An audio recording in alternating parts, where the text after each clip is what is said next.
One day, Percy arrived at the quarry to collect some stone for his trucks. Snow and frost lay everywhere. There was not a sound to be heard. Percy ventured further. He found Mavis, the new diesel engine, resting in the shelter of some rocks. "Cheer up, Mavis," he whistled. Mavis was still remembering the trouble she'd had with trucks. "Manager says I don't listen to advice. He says I've no business jauntering down Toby's line. Toby's a fusspot." "Toby has forgotten more about trucks than you will ever know," replied Percy. "You must put the trucks where he wants them. Then you'll be a really useful engine. Now, if you'll excuse me, I have to take these stones to the harbour." Mavis liked Percy, but she still wouldn't listen to his advice. "Why shouldn't I go on Toby's line?" The siding arrangements were awkward. To put the trucks where Toby wanted them, Mavis had to make several journeys. She started making a plan. "If we use the teeniest bit of Toby's line, we would save all this bother." Her driver, suspecting nothing, allowed them to go as far as the first level crossing. A few days later, the weather changed. As the snow melted, the quarry grew busy again. Some trains were so long that Mavis had to go beyond the level crossing. Now for her plan. She would go further down the line without it seeming her fault. "Can you keep a secret?" she asked the trucks. "Yes, yes, yes," they chattered. "Will you bump me at the level crossing and tell no one I asked you?" The trucks promised. But whilst Mavis was away, Toby arrived. He decided to shunt the trucks himself. The trucks decided to bump him anyway.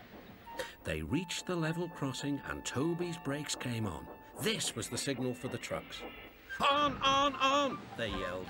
Toby was away with the trucks screaming and yelling behind him. No one realised that melted snow had turned a stream into a torrent and the bridge above it was about to collapse. The rails were now like a tightrope across the thundering water.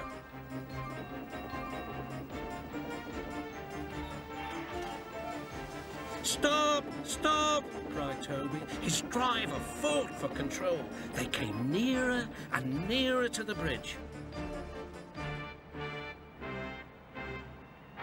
The driver braked hard. Toby stopped, still on the rails, but with his wheels treading the tightrope over the abyss.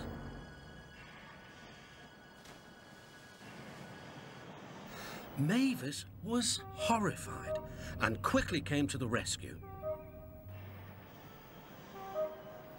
Workmen anchored Toby with chains while she pulled the trucks away. Then she helped Toby to safety.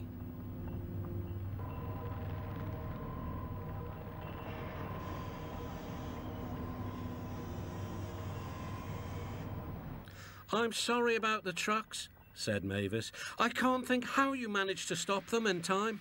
"Oh, well," said Toby, "my driver told me about circus people who walk tightropes, but I just didn't fancy doing it myself." Later, the Fat Controller arrived. "A very smart piece of work," he said. "Mavis, you did well too, I hear." It was my fault about those trucks, sir," she faltered. "But if I could—" "Could what?" "Come down the line sometimes, sir. Toby says he'll show me what to do." "Certainly," replied the Fat Controller, "if your manager agrees." And so it was arranged. Now Mavis is as happy as can be, and the Fat Controller thinks she's really useful indeed.